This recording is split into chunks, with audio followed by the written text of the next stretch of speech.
Փառք մեր Աստծուն, մեր Աստված, արժան եւ ողջ փառքերի սիրելիներս, մեր Աստված արժանյա լավագույն փառքերի,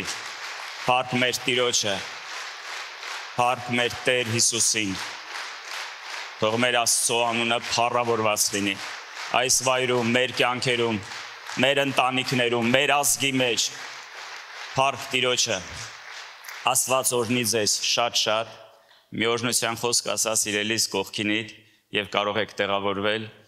շնորհակալություն մեր փառաբանությանը, փառք Աստծուն այս զարմանալի ու հրաշալի ժամանակի համար, հրաշալի է լինել Աստծո տան մեջ, ամեն, փառք Տիրոջը, Դավիթ թագավորը ասում էր, ավելի լավ է Աստծո տան շեմի մոտ տենց գրած պահակություն անեմ, քան թե ամբարշտության տներում ապրեմ։ Ասում ավելի լավ է մի օր Աստծո տան մեջ, քան թե 1000 ուրիշ օրեր։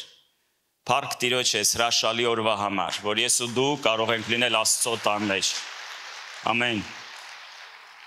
Գիտեք, հերթական անգամ ուզում եմ շնորհակալություն հայտնեմ մեր շատ թանկագին ու սիրելի հովիվ Գորին, նրա կնոջ Անային, այս պատվի համար այստեղ ձեր հետ լինելու սիրելիներս ձեզ հետ Աստծո խոսքը վայելելու, Աստծո ներկայությունը վայելելու, անկեղծորեն շատ սիրում եմ նրանց ու շատ փառք եմ տալիս Աստծուն, որ Տերը բարձրացնում է նման մարդկանց, բարձրացնում է այդպիսի ծառայողների, ովքեր դառնում են օրհնություն հազարավոր մարդկանց համար։ Եվ ես հաստատ գիտեմ, որ միշտ հնազանդությունը եւ զոհողությունը Աստծո կողմից միշտ պատվվում է, ու դա մենք կարող ենք տեսնել նրանց կյանքում։ Փառք Տիրոջը սիրելիներս եւ իրապես մեծ պատիվ է կանգնել ձեր առջև, մեծ պատիվ է ընդհանրապես Աստծո խոսքը մատուցել, մեր թանկագին եղբայրը մերաշալի խոսք կարդաց, Աստվածաշունչն ասում է տեսեք, ինչպիսի սեր շնորհեց մեզ Հայրը, որպեսզի մենք նրա որդիք կոչվենք։ Գիտեք, Աստված ուզում է մենք դա հասկանանք խորապես, տեսեք Հովհաննես ասում է, տեսեք ինչպիսի սեր Աստված մեզ շնորհեց, որ մենք նրա որդիները կոչվենք։ Գիտեք ինչ մեծ պատիվ է։ Ինչ մեծ պատիվ է սիրելիներս կոչվել Աստծո որդիները, Աստծո որդիներն ու Աստծո աղջիկները։ Ինչ մեծ պատիվ է կոչվել հավատացյալ։ Մեծ պատիվ է կոչվել հավատացյալ սիրելիներս։ Եվ գիտեք այնտեղ հետաքրքիր բան կար, ասում է աշխարհը չի ընդունում ինձ, չի հավատում, որովհետև չի ճանաչում։ Բայց ես ու դու ճանաչում ենք Աստծուն, որովհետև ես ու դու ընդունել ենք Տիրոջը։ Եվ գիտես, մեր Աստված փոխհարաբերությունների Աստված է։ Եվ Աստված մեր հետ հայր-որդի փոխհարաբերություններ է կառուցում սիրելիներս, ոչ թե ուղղակի Տեր եւ ծառա։ Աստված ուզում է մենք շփում ունենանք իր հետ։ Եվ գիտեք, հենց Ծննդոց գրքից մենք կարող ենք տեսնել, որ Աստված գալիս էր, Եդեմի պարտեզ շփվում էր մարդու հետ, երեկոյան հով ժամին գրված է։ Եւ գիտեք, Աստծո ցանկությունը չի փոխվել։ Երբ որ դու կարդաք Հայտնության գիրքը, 3-րդ գլուխը, Հիսուսը, երբ որ Սարդեսին եկեղեցուն ուղված ուղերձի մեջ մի հետաքրքիր բան ասում է նրանք, ովքեր չպղծեցին իրանց հանդերձները մաքուր պահեցին, ասում է նրանք ինձ հետ ման կգան, որովհետև արժանի են։ Գիտեք, Աստված անգամ երկնքում ուզում է մենք իր հետ ման գանք։ Աստված փոխհարաբերությունների Աստված է, Աստված ուզում է խոսի ամեն մեկիս հետ, Աստված ուզում է իր կամքը հայտնի յուրաքանչյուրի սիրելիներս։ Եվ գիտեք, շատ կարևոր է մի բան հասկանանք, որ երբ մենք նայենք Աստվածաշնչում, նաև մի հետաքրքիր բան կտեսնենք Հովհաննեսի 15-րդ գլխում Հիսուսը ասում է, ես ձեզ այլևս չեմ ասում ծառա, այլ ասում եմ իմ բարեկամներ։ Աստված ուզում է այդպիսի փոխհարաբերություններ ինձ ու քեզ հետ ունենա։ Ամեն։ Եվ սիրելիներս, մեր Աստված միևնույն ժամանակ ուզում եմ եւս մի ճշմարտություն ընդգծել, որ մեր Աստված նաև ուխտի Աստված է։ Մեր Աստված ուխտի Աստված է, մեր փոխհարաբերությունները Աստծո հետ դա ուխտի փոխհարաբերություններ են։ Եվ գիտեք, երբ որ մենք խոսում ենք ուխտի մասին, ուխտը միշտ ենթադրում է երկկողմանի պարտավորություններ։ Դա միակողմանի ինչ որ բան չի, որ Աստված միշտ ինձ ու քեզ պետք է օրհնի, այ մենք գալիս ենք Աստծո տուն, եւ Աստված մեզ պարտավոր է բժշկի, զորացնի, օրհնի, բարձրացնի։ Գիտես, միշտ կա մեր բաժինը, որ մենք նույնպես պետք է անենք Աստծո համար։ Եվ մենք կարող ենք Աստվածաշնչում տեսնել նման իրավիճակներ, երբ որ մարդիկ գալիս էին Աստծո մոտ, զուտ, շահից դրդված։ Օրինակ, Ղուկասի ավետարանում 17-րդ գլխում կարող ենք մի պատմություն տեսնել, երբ որ 10 բորոտ եկան Հիսուսի մոտ եւ նրանք աղաչում էին Հիսուսին, որպեսզի Հիսուսը նրանց բժշկի եւ իհարկե Հիսուսը բժշկեց։ Իհարկե Հիսուսը բժշկեց, սիրելիներս։ Եվ գիտեք, հետաքրքիր մի բան, 10 էին, բայց գրվածա մեկը հետ վերադարձավ, որպեսզի Հիսուսին շնորհակալություն ասի։ Հետ վերադարձավ, ընկած Հիսուսի ոտքերը, շնորհակալություն էր ասում Հիսուսին, եւ այնտեղ գրված է, որ այդ մարդը սամարացի էր։ Գիտեք, ինչքան մարդիկ կան այսօր, որ Աստված իրանց բժշկում է, բայց իրանք այտենց էլ հետ չեն գալիս Աստծուն շնորհակալություն ասելու։ Մենք կարող ենք տեսնել Հովհաննեսի ավետարանի մեջ 6-րդ գլխում, երբ որ Հիսուսը կերակրեց շատ մարդկանց, հետո տեղափոխվեց ծովը այն կողմ, գրված է, մարդիկ նստեցին նավերը, սկսեցին Հիսուսին ման գալ, եկան գտան Հիսուսին ու ասեցին, Տեր, ուր ես, քեզ ենք փնտրում։ Հիսուսը մի բան ասեց. ճշմարիտ ասում եմ ձեզ, դուք ինձ փնտրում եք ոչ թե նրա համար, որ ես նշաններ ցույց տվեցի, դուք ինձ փնտրում եք նրա համար, որովհետև ես ձեզ հաց տվեցի։ Եվ գիտեք, ցավոք սրտի, սիրելիներս, այսօր շատ մարդիկ գալիս են եկեղեցի, մենք անգամ կարող ենք լսել երբեմն նման ավետարան, արի եկեղեցի, Աստված ինչ որ բան կանի քեզ համար։ Ես հավատում եմ, որ մենք գալիս ենք եկեղեցի, որ մենք ինչ որ բան անենք Աստծո համար։ Ու երբ որ մենք ինչ որ բան սկսում ենք անել Աստծո համար, այդ ժամանակ Տիրոջ զորությունը ազատագրվում է իմ ու քո կյանքում։ Այդ ժամանակ Աստծո օրհնություններն են գալիս իմ ու քո կյանքում։ Ամեն։ Մենք կարող ենք եւս միտեղ տեսնել Մատթեոսի 8-րդ գլխում, երբ որ գրված է երեկոյան ժամին Հիսուսի մոտ բերեցին շատ դիվահարներ եւ շատ հիվանդներ, եւ կրկին անգամ գրված է նա բոլորին ազատագրեց եւ գրված է բոլորին բժշկեց։ Մատթեոսի 12-րդ գլխում կարող ենք նույնպես տեսնել, որ ասում է շատ ժողովուրդ էր գնում Հիսուսի հետևից եւ գրված է նա բոլորին բժշկեց։ Սիրելիներս, բայց ես կարծում եմ, որ ոչ բոլորը դրանից հետո գնացին Հիսուսի հետևից։ Ու գիտեք, շատ հետաքրքիր է, որ երբեմն Տերը, երբ որ հրաշք էր անում, երբ որ բժշկում էր մարդկանց, ասում էր՝ արի իմ հետևից, արի իմ հետևից։ Գիտես, եթե դու այստեղ ես, սիրելիս, ու Աստված ինչ որ բան արել քո կյանքում, կամ առաջի անգամ ես միգուցե եկել, ու ինչ որ սպասում ունես Աստծուց, այո, ես հավատում եմ, մեր Աստված հրաշքներ գործող Աստված է, մեր Աստված օրհնող Աստված է։ Եվ մեր Աստված դուրս չի անում նրանց, ովքեր գալիս են իր մոտ, բայց ես համոզված եմ, որ Տերը ուզում է մեր հետ փոխհարաբերություններ կառուցի, սիրելիս։ Աստված ուզում է իրեն հայտնի մեզ, Աստված ուզում է, որ մենք հասկանանք իր հավիտենական ծրագրերը։ Եվ ուզում եմ եւս մի բան կարդամ Աստվածաշնչից, սիրելիներս, ձեզ համար։ Եկեք բացենք Եսայայի մարգարեությունը։ Եսայայի մարգարեությունը։ Մի այսպիսի բան կա այստեղ գրված։ Նախ ասեմ, որ այսօրվա իմ ուղերձը վերնագրել եմ այսպես. Պատիվ ունեմ ծառայել քեզ։ Պատիվ ունեմ ծառայել քեզ։ Գիտեք, իրականում եւ իրապես մեծ պատիվ է, սիրելիներս, ծառայել Աստծուն, ու մենք դա պետք է հասկանանք։ Երբեմն գիտեք, մեզ թվում է, որ Աստված ինչ որ բան մեզ պարտք է։ Շատ կներեք, որ այտենց եմ ասում, բայց ես տեսել եմ ոնց են մարդիկ մունատ գալիս Աստծո վրա։ Բա որ Աստված կա, բա որ խի էս բանը չի եղնում, բա խի այն բանը չի եղնում։ Գիտեք, ես հավատում եմ, սիրելիներս, որ Աստված սիրող հայր է, Աստված ավելին է մտածում մեր մասին, քան թե մենք ինքներս մեր մասին։ Հիսուսը ասում է, մինչև դու գալիս եք աղոթելու, հայրը արդեն գիտի ձեզ ինչա պետք։ Բայց գիտեք, շատ կարևոր է, որ մենք Աստծո նման ունենանք ճիշտ վերաբերմունք։ Գիտեք, երբ որ մենք Աստծո էությունը, Աստծո բնությունը, Աստծո սպասումները ճիշտ ենք ընկալում, մենք Աստծո հետ ճիշտ փոխհարաբերություններ ենք կառուցում։ Ու երբ որ մենք Աստծո հետ կառուցում ենք ճիշտ փոխհարաբերություններ, դրա արդյունքում Տիրոջ օրհնությունները գալիս են մեր կյանք։ Եվ ես ուզում եմ միտեղ կարդալ, երբ որ Աստված Եսայայի միջոցով խոսում է, 29-րդ գլուխ 13 խոսքը, ասում է, եւ Տերն ասում է, որովհետեւ այս ժողովուրդը իր բերանով է մոտենում եւ իր շրթունքներով է ինձ պատվում, իսկ նրանց սիրտը հեռու է ինձանից եւ նրանց ինձ պատվելը մարդկանց սովորեցրած պատվեր է։ Գիտեք, ինչքան կարող ենք տեսնել, որ մարդիկ իրապես իրանց շուրթերով են Աստծուն պատվում։ Իրանց շուրթերով են Աստծուն պատվում, բայց իրանց կյանքը ուրիշ բանի մասին է խոսում։ Եվ շատ կարևոր է, սիրելիներս, որ գիտեք, հավատքը դա չդառնա ինչ որ ձևական բան մեր համար։ Դա չլինի ինչ որ Կներեք, որ տենց եմ ասում ձեռի հետ ինչ որ բան մեր կյանքում։ Դե ես եմ անում, համել եկեղեցի եմ գնում։ Ես հավատում եմ, որ մեր սիրտը պետքա փոխվի, մեր վերաբերմունքը Տիրոջ նկատմամբ պետքա փոխվի։ Գիտեք, երբեմն մեր աղոթքները պետքա փոխվեն, որովհետև ցավոք սրտի շատ անգամ մեր աղոթքներն էլ էգոիստական են լինում, սիրելիներս։ Մենք ավելի շատ աղոթում ենք, որ Աստված ինչ որ բան տա մեզ, ինչ որ բան Աստված անի մեր համար, բայց երբեմն Աստված ուղղակի ուզում է, որ մենք գանք ու շփվենք իր հետ, գանք ու վայելենք իր ներկայությունը, գանք ու լինենք իր ներկայության մեջ, լսենք Աստծո սիրտը, իսկ ինչ Աստված ունի ինձ ու քեզ համար։ Ամեն։ Շատ կարևոր է մենք չլինենք էգոիստներ։ Եվ գիտեք, ցավոք սրտի ես տեսել եմ դեպքեր, օրինակ մի անգամ սենց դեպք պատահեց, երբ եկանք միտեղ աղոթելու մի հատ տղայի համար, ահավոր հիվանդ էր, տուբերկուլյոզի վերջի աստիճան էր իր մոտ, ու գիտեք, երբ որ հազում էր, բերանից արյուն էր գալիս արդեն։ Իրա ուրեմն ընտանիքը զանգեց, մենք գնացինք աղոթելու այդ տղայի համար, եւ գիտեք, շտապ օգնություն էին կանչել, մեզանից առաջ շտապ օգնությունը եկել էր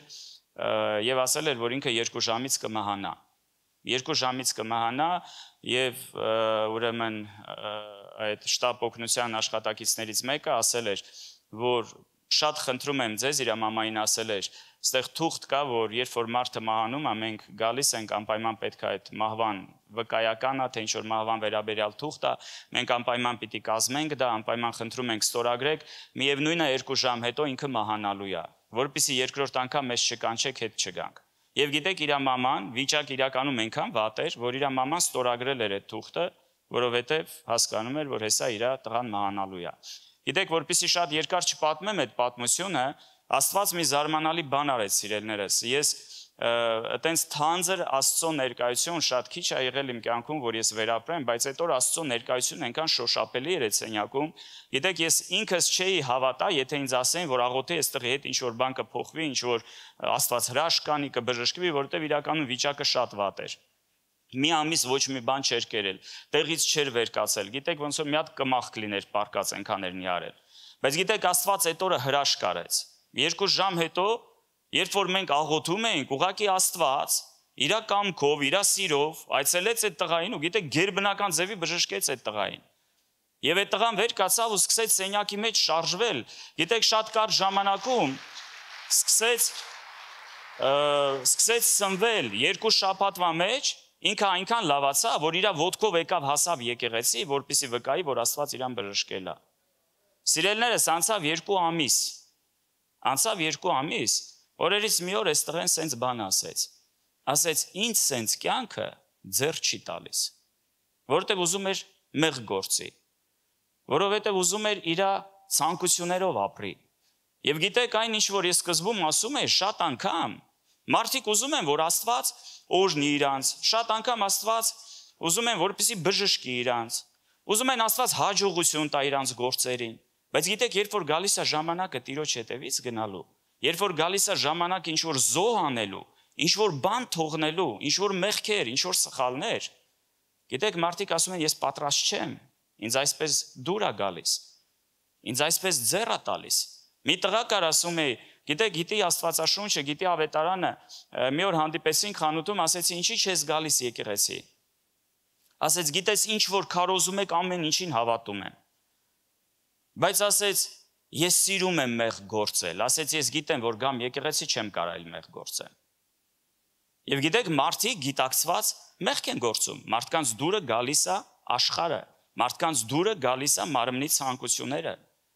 Եվ շատ մարդիկ ցավոք սրտի ուզում են, որպեսզի Աստված ինչ որ բան անի իրանց համար, բայց պատրաստ չեն գին վճարեն, որպեսզի գնան Աստծո հետևից։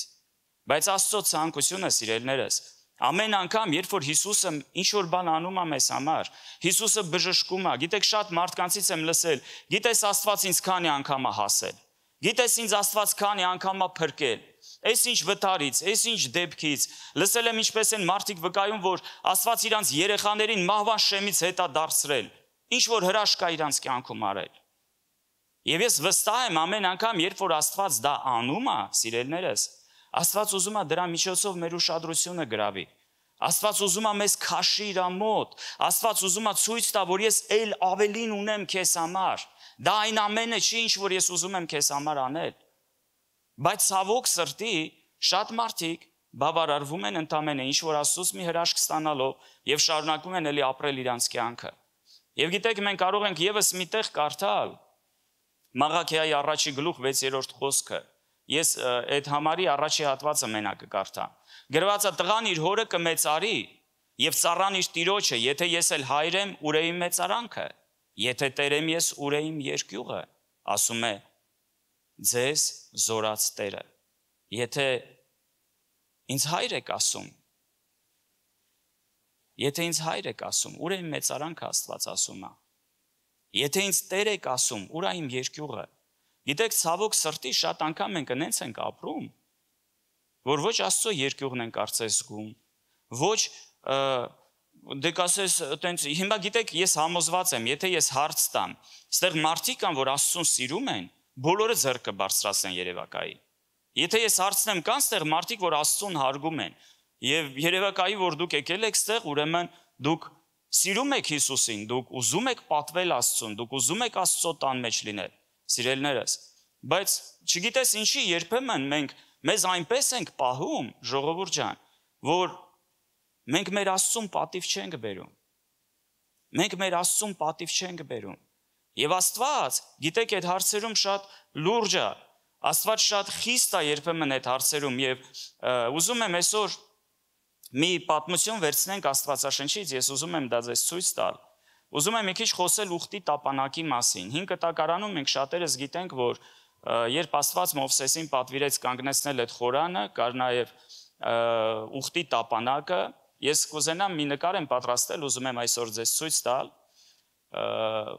ուխտի տապանակը, կարծում եմ մեծ է, բոլորդ կտեսնեք, եւ դա սիտին փայտից սարքած ինչ որ մի հատ այսպիսի արկղեր,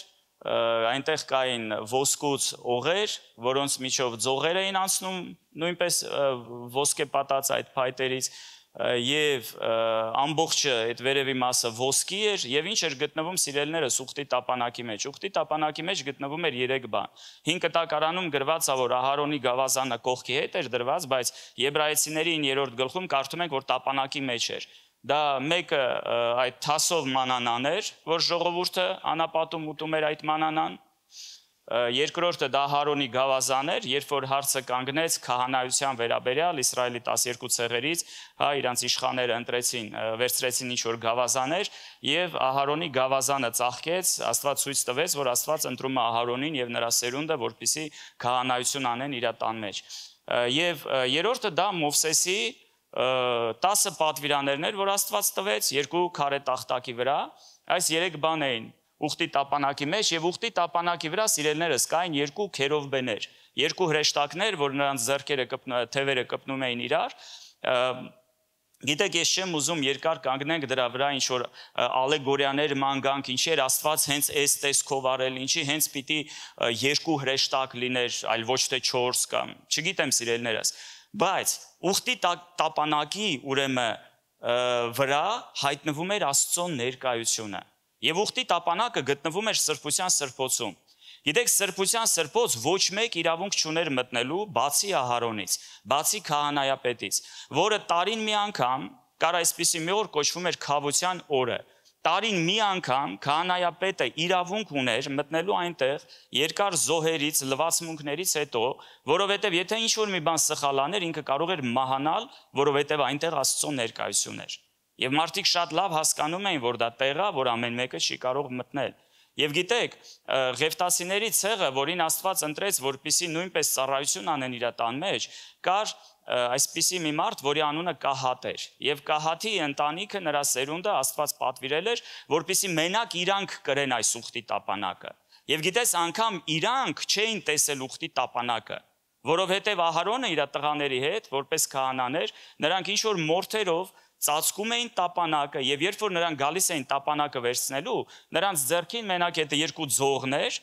եւ նրանք տեսնում էին փակված այդ ուխտի տապանակը, նրանք չգիտեին ինչ տեսք ունի անգամ ուխտի տապանակը։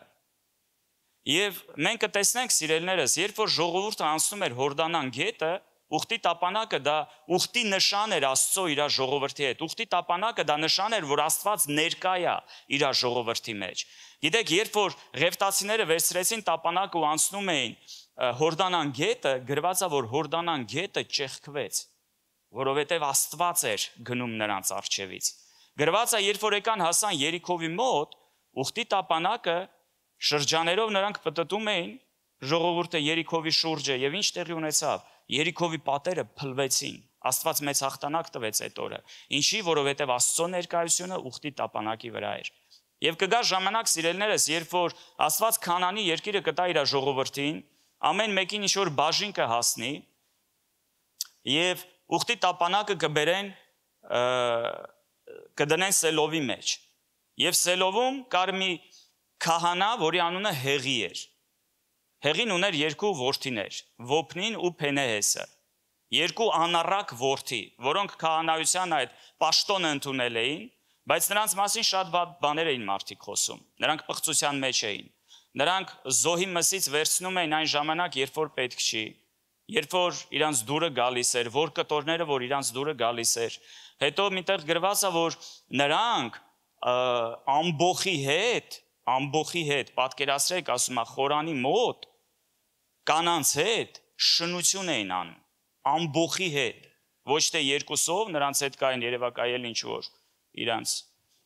ընկերները, այսպես կոչված, եւ նրանք պղծություն էին անում Աստծո տան մոտ։ Եվ օրերից մի օր, երբ որ փղշտացիները հարձակվեցին Իսրայելի վրա, գրված է, որ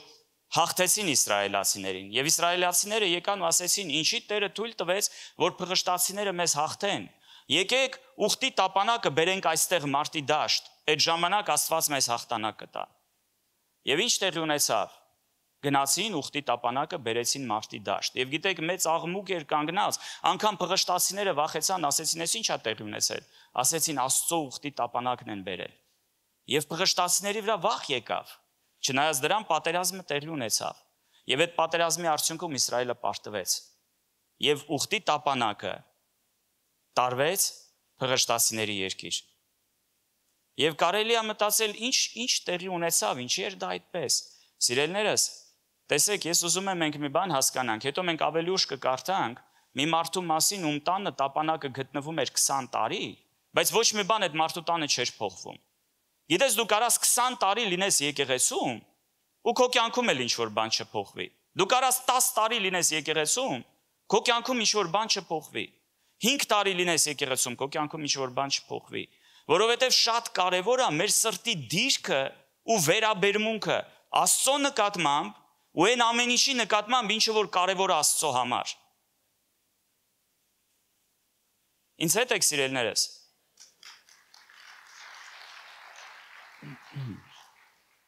Եվ այսպիսով, երբ որ ուխտի տապանակը հայտնվեց փղշտացիների երկրում, Ազովտոս քաղաքում, բերեցին դրեցին իրանց Աստծո տաճարի մեջ, Դագոնի տաճարում։ Առավոտյան արթնացան, Դագոնի կուրքը քիթ ու բերանի վրա, հայերեն ասած, ընկած էր Աստծո տապանակի առաջ։ Վերցրին, կանգնեցրին։ Եկան մյուս օրը, Դագոնի կուրքը ոչ թե քիթ ու բերանի վրա ընկել էր, գրածը գլուխն էլ էր ցխել, ձեռքերն էլ էին ջարդվել։ Փառք Տիրոջը։ Եվ գիտես, Աստծո ներկայության մեջ, սիրելիներս, երբ որ մենք ունենք ճիշտ վերաբերմունք Աստծո նկատմամբ, ամեն տեսակ կուրքեր, ամեն տեսակ մեղքեր, ամեն տեսակ պղծություն խոնարհվում է նրա ներկայության առջև։ Եվ գիտես, ինչ տեղի ունեցավ։ Աստված խփեց Ազովտոս քաղաքը, գրված է, թանչկի ուռուցքներով մարդիկ հիվանդացան։ Սարսափելի ցավեր եկավ այդ ժողովրդի մեջ։ Որոշեցին տապանակը տեղափոխեն ուրիշ քաղաք։ Տեղափոխեցին գետ։ Բերեցին գետ, Աստված խփեց գետի ժողովրդին։ Տարան Ակկարոն։ Աստված խփեց Ակկարոնին։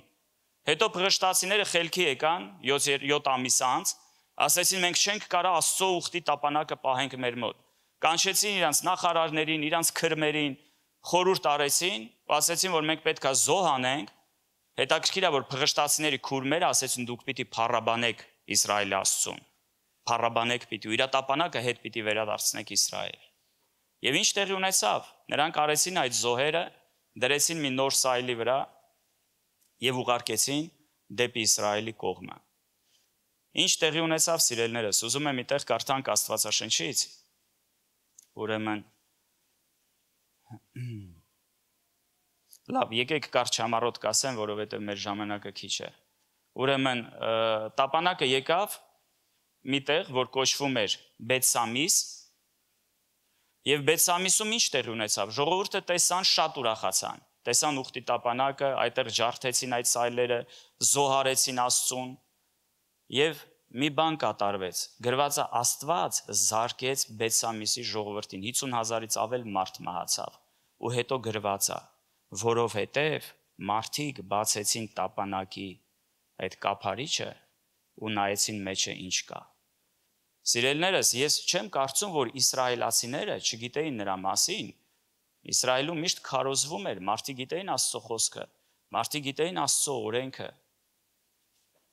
Բայց մարդիկ գիտեք շատ անփույթ վերաբերվեցին նրա նկատմամբ, ինչ որ Աստված ասել էր, չանես, չմոտենաս, կմեռնես, չի կարելի։ Եվ ցավոք սրտի, մենք իհարկե քիչ ուշ կխոսենք նոր կտակարանի մասին նույնպես, որովհետև միգուցե կան մարդիկ մտածեն, դա էդի 5 կտակարանում էր, նոր կտակարանում Հիսուսը խաչվեց, Հիսուսը մեզ սիրում է ու մեր մոտ ամեն ինչ պետքա լավ լինի։ Գիտեք, մեր Աստված չի փոխվել։ Այո, ինքը իրագործել է փրկության ծրագիրը, բայց մեր Աստված չի փոխվել։ Աստված ուզում է, որ մենք ճիշտ մոտեցում, ճիշտ փոխհարաբերություններ ունենանք իր հետ։ Եվ ինչ տեղի ունեցավ, սիրելիներս, տապանակը, երբ որ դա տեղի ունեցավ, ժողովուրդը վախեցան եւ բերեցին Աբինադաբի տունը։ Աբինադաբի տունը բերեցին, Աբինադաբի տղաներից մեկին որպես այսպես ասած պահապան մեկը նշանակեցին, որ հոգ տանի տապանակի համար եւ 20 տարի ուխտի տապանակը մնաց Աբդեդոմի տանը։ Ինչ է տեղի ունենում։ Դավիթը դառնում է թագավոր, օրերից մի օր հիշում են տապանակի մասին եւ այստեղից ուզում եմ արդեն կարդալ։ Երկրորդ թագավորաց 6-րդ գլուխ 1-ից 12 խոսքերը։ Եվ Դավիթը դարձյալ ժողովեց Իսրայելի բոլոր ընտիրները 30,000 հոգի, եւ վեր կացավ գնաց Դավիթը եւ իր հետ եղող բոլոր ժողովուրդը Հուդայի բաղից, որ այնտեղից Աստծո տապանակը վեր բերե, որի վրա կոչված է Քերովբեից վրա նստող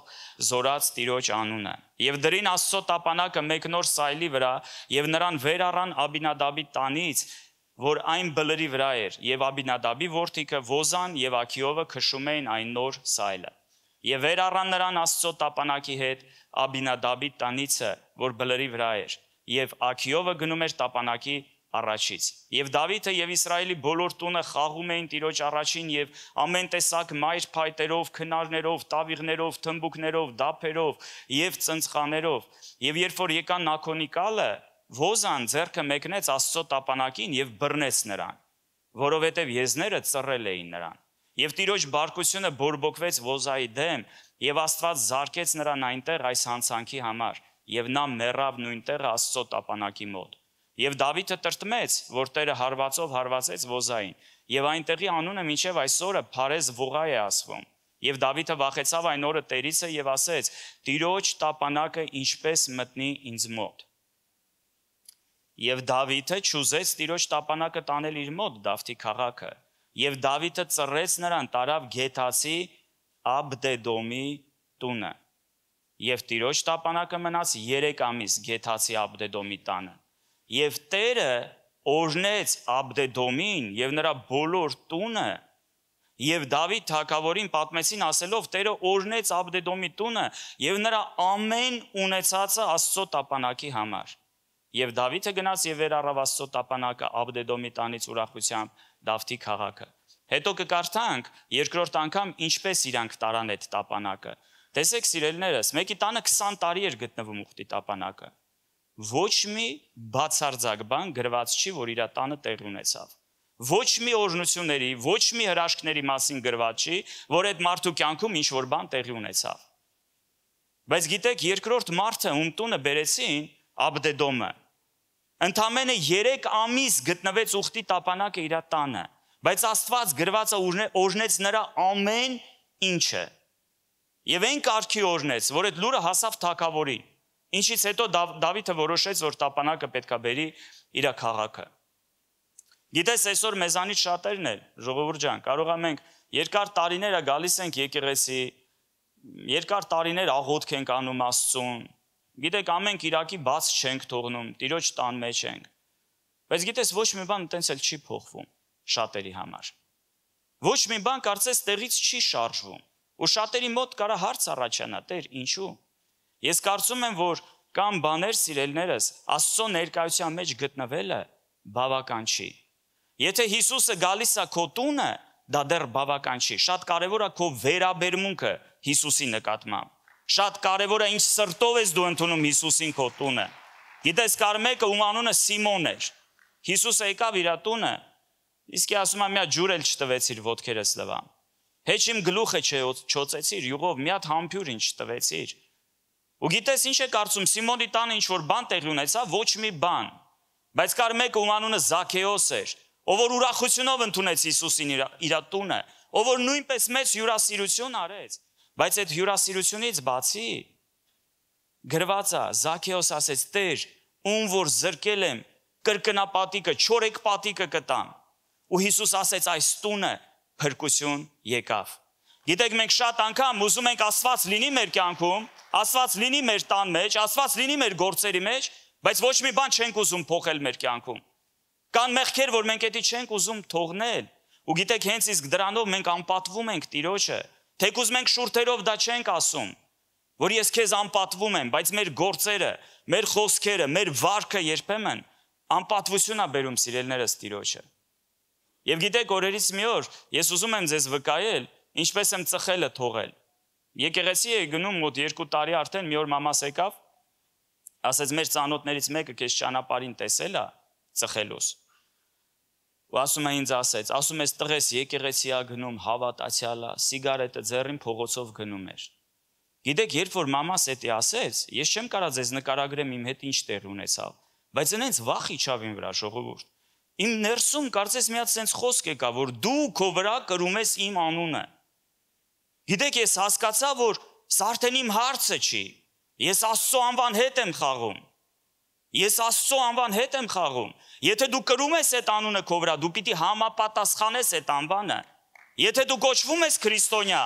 եթե դու կոչվում ես հավատացյալ, սիրելիս դու պիտի համապատասխանես այդ անվանը։ Գիտեք, նույն պահին ջարդել եմ սիգարետի տուփը ու գցել եմ մի կողմ, ու կարծես ամբողջ կյանքս էլ ոչ մի անգամ չեմ ծխել։ Երբեմն ինձ ու քեզ պետքա Տիրոջ երկյուղը, Աստծո խոսքը ասում է Տիրոջ երկյուղը չարնատելն է։ Երբ որ կա Աստծո երկյուղը, մեղքը կգնա քո կյանքից։ Դրա համար այնքան կարևոր է ես ու դու սովորենք պատվել Տիրոջը։ Եվ ուզում եմ հիմա կարդալ, երբ որ ժողովուրդը տեսան ինչ տեղի ունեցավ, ահա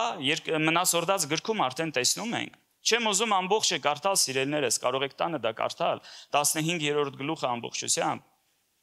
Այնտեղ նկարագրված է, որ Դավիթը արդեն հավաքեց քահանաներին, հավաքեց Ղևտացիներին, հիշեցին Մովսեսի օրենքը, ինչպես էր Աստված ասել, որ դա պետքա լինի։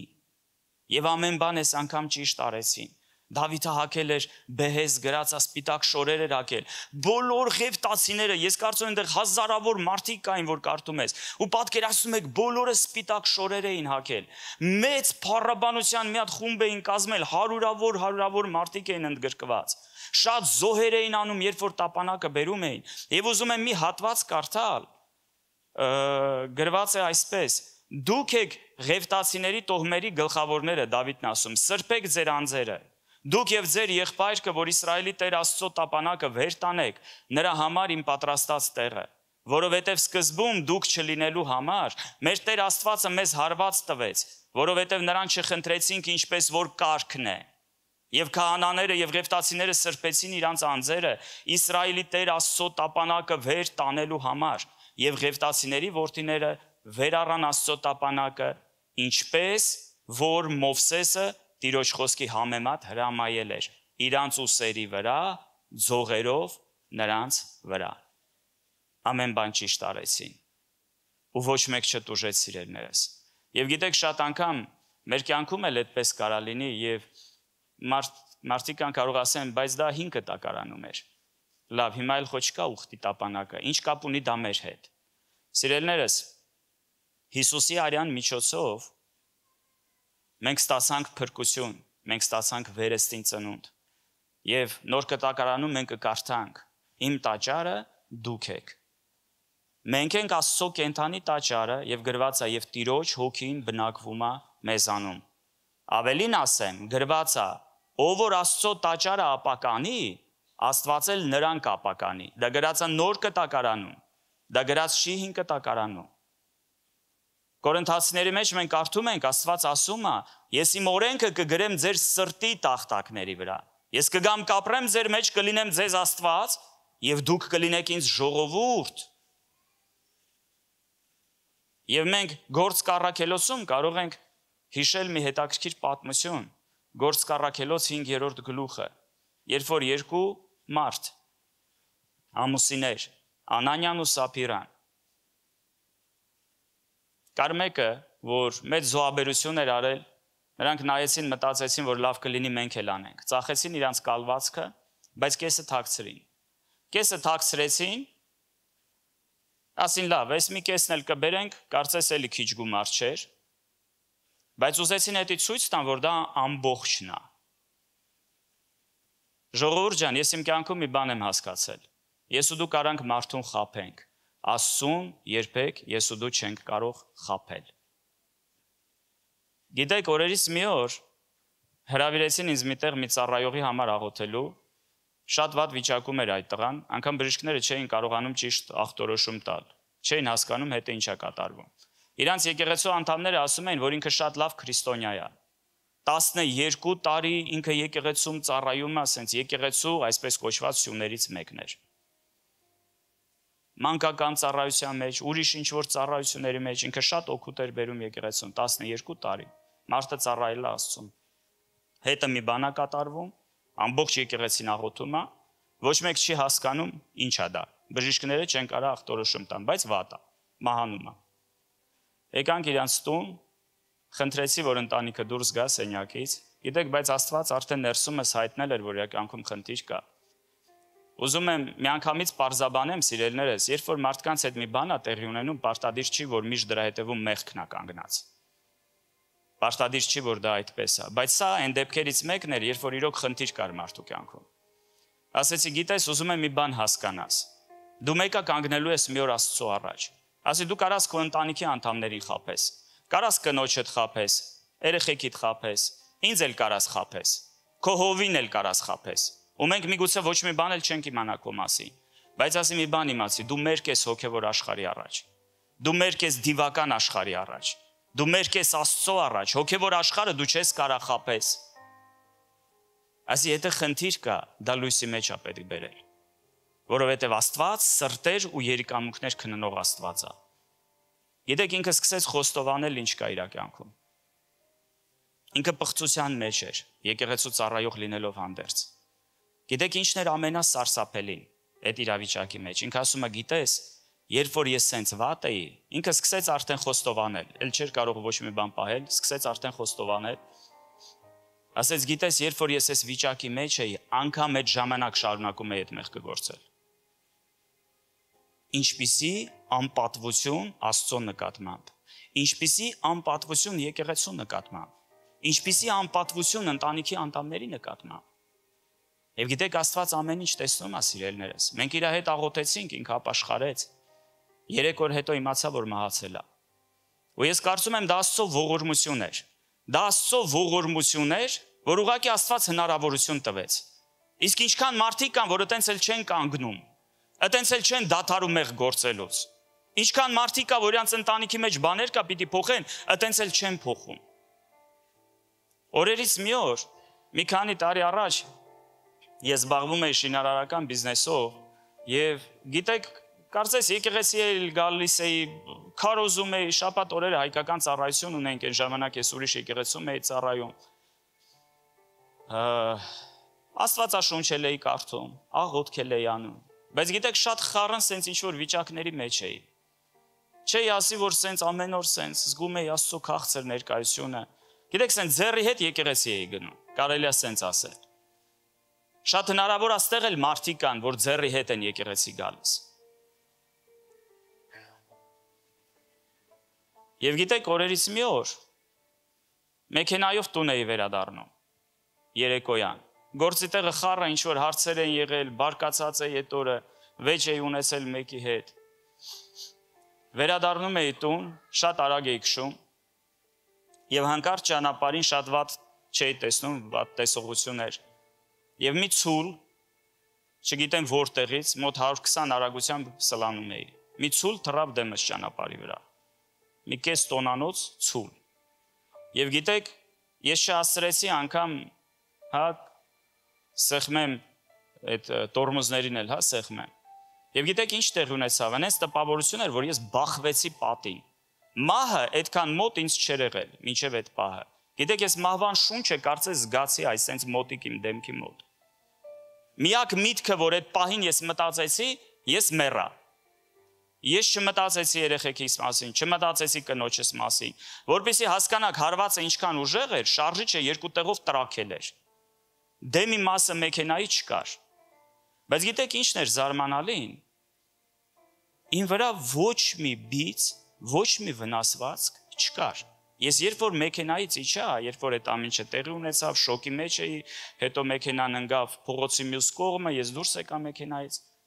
Գիտեք, մի 5 րոպե կանգնած ինձ ստուգում էի, ասում էի. հնարավոր չի։ Ես չէի կարող կենթանի մնալ։ Հերիք չի կենթանի եմ, մի հատ բան վրես ծռված չկա։ Ու հասկանում եմ, որ Աստծո ողորմությունն էր ինձ պահեց։ Եկա հասա տուն։ Եկա մտա տուն, կինս անգամ չհասկացավ իմ հետ ինչ որ բան եղել է, թե չէ։ Պատկերացրեք, ինչքան լավ վիճակով եմ մտել տուն։ Ասի գիտես, սենց բան է եղել։ Մոտակա 2-3 օրը սիրելիներս ինձ մի միտք բաց չէր թողնում։ Ես հասկանում եի, ես այդ օրը որ տանից դուրս եկա, ուզում եմ մի բան հասկանաք։ Ես չէի ծրագրում, որ ես գնում եմ մեռնելու։ Ես երբ որ անգամ ճանապարհին հետ էի վերադառնում, ես էլի չէի մտածի, որ իմ հետ կարա ինչ որ բան տեղի ունենա։ 3 օր ինձ մի միտք չէր թողնում, եթե ես մեռնեի, ես պատրաստ էի Աստծո առաջ կանգնել։ Գիտեք, ես անկեղծ գտնվեցի ինքս իմ նկատմամբ ու պատասխանեցի ինձ. ես պատրաստ չեմ։ Ես պատրաստ չեմ։ Սիրելիներս, մեզանից շատերը այսօր կներեք, որ այտենց եմ ասում, չեմ ուզում ինչ-որ մեկիդ վիավորեմ, չեմ ուզում ինչ-որ մեկը ված գա, ես վստահ եմ ու հաստատ գիտեմ, այստեղ շատ լավ մարդիկ կան, շատ լավ ծառայողներ կան, լավ սրտով, մարդիկ, ովքեր իրանց կյանքը դրել են Աստծո համար, բայց գիտես, Աստծուն պետք չի ձեռի հետ ծառայել, Աստծուն պետք չի ձեռի հետ ծառայել, սիրելիներս, մեր Աստված արժանի է բոլոր փառքերի, ես իմ քարոզը այդպես եմ կոչել, պատիվ ունեմ ծառայել քեզ։ Մենք պիտի հասկանանք, որ Աստծուն ծառայելը դա պատիվ է։ Աստծո տան մեջ մի բան անելը դա պատիվ է։ Առաջերտին, որովհետև դու մարդկանց համար չես անում, դու իր համար ես անում։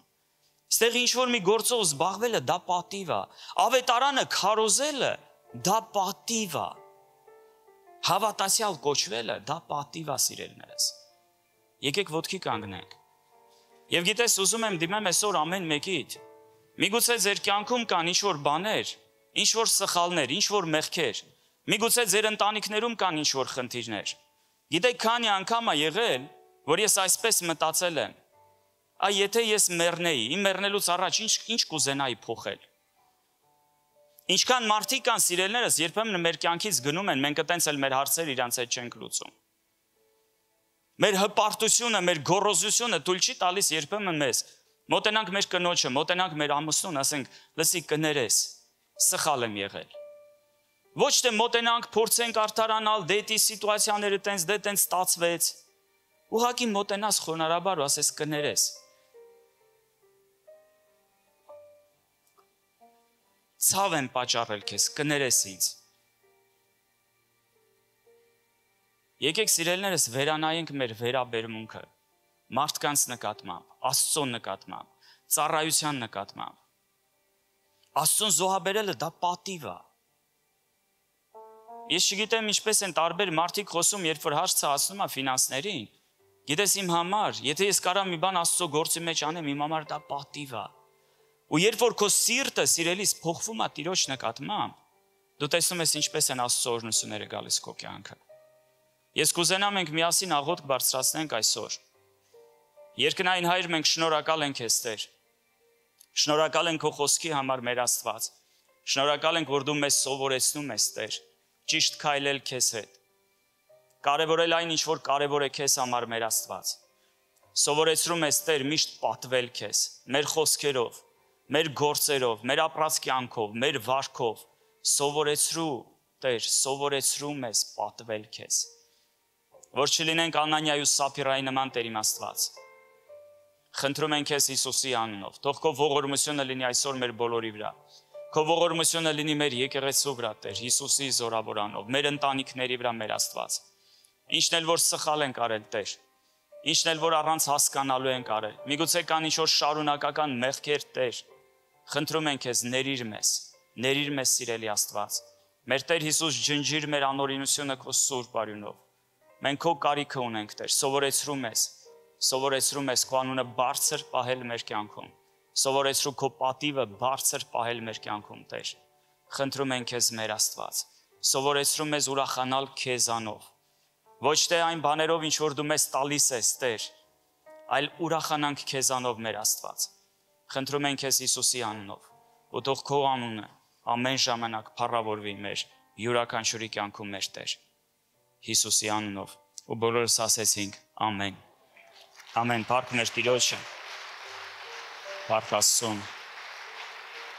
Ամբողջ փառքը մեր Տեր Հիսուսին։ Ամբողջ փառքը մեր Տեր Հիսուսին։ Միայն նա է արժանի ընդունելու ողջ փառքը։ Փառք Տիրոջը, սիրելիներս։ Աստված օրհնի ձեզ շատ։ Գիտեք, ամեն անգամ, երբ որ ես գալիս եմ ինչ-որ տեղ ծառայելու, ես ուզում եմ, որ ոչ թե ուղղակի, գիտեք, ինչ-որ բան սիրուն խոսամ ու գնամ, հա, կամ ինչ-որ բան ճիշտ խոսամ ու գնամ։ Իմ մեծ ցանկությունն է միշտ ես աղոթում եմ Աստծուն, ասում եմ Տեր, թող ամեն ծառայությունից հետո մարդիկ որոշում կայացրած գնան այստեղից։ Աստծո խոսքը ասում է, խոսքը միայն լսող մի եղեք, խոսքը կատարող եղեք։ Գիտես, երբ որ կգնաս այսօր տուն, վերանայի սիրտդ, սիրելիս։ Նայիր, միգուցե կան բաներ, որ երկար տարիներ Աստծո ներկայությունը չես զգում, ինչ որ հրաշքներ տեղի չեն ունենում։ Երկար տարիներ է եկեղեցում ես, կարծես ոչ մի բան չի փոխվում։ Գիտես, միշտ կա պատճառ, սիրելիս։ Փնտրիր Տիրոջ երեսը, ես հավատում եմ, որ Աստված քեզ կպատասխանի։ Ես զգում եմ, ստեղ մարդիկ կան, դուք ձեր ընտանիքներում հարցեր ունեք։ Գիտես, գտնվի բավականին խոնարհ, սիրելիս։ Սիրելի եղբայրներ, սիրելի քույրեր, գիտեք, Աստծո խոսքը մեզ տրված չի նրա համար, որ մի հատ հովիվ ունեինք հիմա երկնքում է, ասում էր շատերը Աստծո խոսքը վերցնում են, մենք գիտենք չէ, Աստծո խոսքը սուր է, ասում էր Աստծո խոսքը վերցնում են ու իրար փոր են կողում։ Շատերը ցավոք սրտի այտենց են անում, մեկ ասում է ամուսիններ սիրեք ձեր կանանց, դու պիտի ինձ սիրես, տղամարդիկ էլ ասում են կանայք, դուք պիտի հնազանդվեք մեզ։ Սերը ամեն ինչից վեր է։ Մենք պետք է սիրենք առաջի հերթին իրար սիրելիներս, ու երբ որ սիրում ես, դժվար չի դիմացինին ծառայել, դժվար չի դիմացինից ներողություն խնդրել։ Ուզում եմ խոսքս ուղղել այսօր այն մարդկանց, ովքեր առաջի անգամ են մեր եկեղեցում։ Գիտեք, միգուցե դուք էլ ինչ-որ սպասումով եք եկել այստեղ, ինչ-որ մեկը ձեզ հրավիրել է, սիրելիներս։ Ես հավատում եմ, որ Աստված կարող է պատասխանել ձեր աղոթքին։ Այո, Աստված կարող է բժշկել, Աստված կարող է վերականգնել ձեզ։ Բայց ավելի կարևոր բան կա, առաջերտին Աստված ուզում է փրկի ձեզ, Աստված ուզում է ձեզ քաշի իր մոտ։ Ես կխնդրեմ ձեզ, կուզենամ շատ աղոթել ձեր հետ, Աստծո խոսքը ասում է, եթե սրտումդ հավատաս, որ Քրիստոսը մեռելներից հարություն է առել, եւ քո շուրթերով Հիսուսին Տեր դավանես, կփրկվես։ Ես հավատում եմ, որ այսօր Աստված սպասում է քեզ այստեղ, որպեսզի դու իրան հրավիրես ու ընդունես քո կյանքի մեջ։ Կխնդրեմ քեզ, որպեսզի դուրս գաս առաջ, սիրելիս, եւ իրար հետ մի հատ կարճ աղոթք անենք։ Կան այստեղ նոր մարդիկ, խնդրում եմ ձեռք բարձրացնեք, ուզում ենք ողջունենք ձեզ այսօր։ Փառք Տիրոջը ձեզ համար, Աստված օրհնի ձեզ։ Աստված օրհնի ձեզ։ Կխնդրեմ ձեզ, որպեսզի դուրս գաք, Աստված օրհնի ձեզ, քուրիկ ջան։ Եկեք ողջունենք իրանց սիրելիներս։ Այսօր ձեր օրն է, այսօր ձեր օրն է։ Աստված օրհնի ձեզ շատ, Տեր օրհնի ձեզ, Տեր օրհնի ձեզ։ Աստված օրհնի եղբայր ջան։ Փառք Հիսուսին, սիրելիներս, փառք մեր Տիրոջը։ Գիտեք, մենք բոլորս իրար հետ Աստված օրհնի ձեզ, Աստված օրհնի ձեզ շատ։ Կանգնեք այդտեղ, կանգնեք այդտեղ։ Փառք Աստծուն սիրելիներս։ Գիտեք, Աստված գիտեր այսօրը, որ դու գալու եք կանգնեք իր առաջ։ Օրերից մի օր ես էլ Աստծուն չէի ճանաչում, գիտեք, իսկի չէի ուզում իր մասին լսել։ Բայց օրերից մի օր ասի Տեր, չգիտեմ կաս թե չկաս, բայց եթե կաս, ասի խնդրում եմ քեզ օգնիրից։ Ու գիտես, Աստված պատասխանեց, Տերը եկավ իմ կյանքի մեջ, Աստված փոխեց իմ կյանքը։ Աստված փոխեց իմ կյանքի արժեքները։ Գիտեք, հավատքը դա ուղղակի ինչի որ մենք ասում ենք, դե հավատում եմ Հիսուսին։ Դե հայ ենք, ուրեմն քրիստոնյա ենք։ Աստված ուզում է գա ապրի ամեն մեկի սրտի մեջ։ Աստված ուզում է փրկի ձեզ։ Աստված ուզում է ձեզ ազատի մեղքի բեռից ու մեղքի լուծից։ Դրա համար խնդրում եմ ձեզ սիրելիներս, մի աղոթք անենք իրար հետ։ Եթե հավատքով անեք այդ աղոթքը, Աստվածաշունչը ասում է դուք փրկված կլինեք, որովհետև հավատքը եւ փրկությունը, գիտեք, դա գործերից չի։ Մարդը չպիտի ինչ-որ մի բան անի, որ ինքն իրան փրկի։ Մենք չենք կարող մենք ինքներս մեզ փրկենք։ Բայց Հիսուս ամեն բան խաչի վրա արել է։ Եթե մենք դրան հավատում ենք ու դա ընդունում ենք, մեր կյանքում փրկություն է գալիս։ Աղոթենք միասին։ Սիրելի եկեղեցի, ես կխնդրեմ, որպեսզի նույնպես միաբանվեք, եկ ուղղակի խոնարհենք մեր գլուխը, փակենք մեր աչքերը ու միասին ասենք. Սիրելի Տեր Հիսուս, ես հավատում եմ, որ դու եկել ես այս աշխարհ, խաչվել ես, մահացել ես եւ երրորդ օրը հարություն ես առել ինձ փրկելու համար։ Ես այսօր իմ սիրտը բացում եմ քո առջև եւ խնդրում եմ քեզ,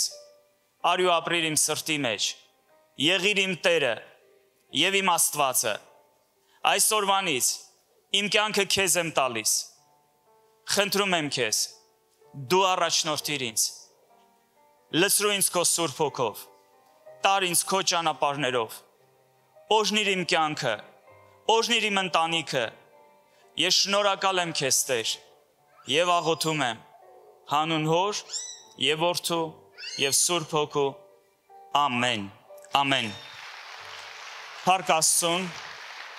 Աստծո խոսքը ասում է, երբ որ մենք հավատքով Հիսուսին Տեր ենք դավանում, մեր անունները գրվում են երկնքում։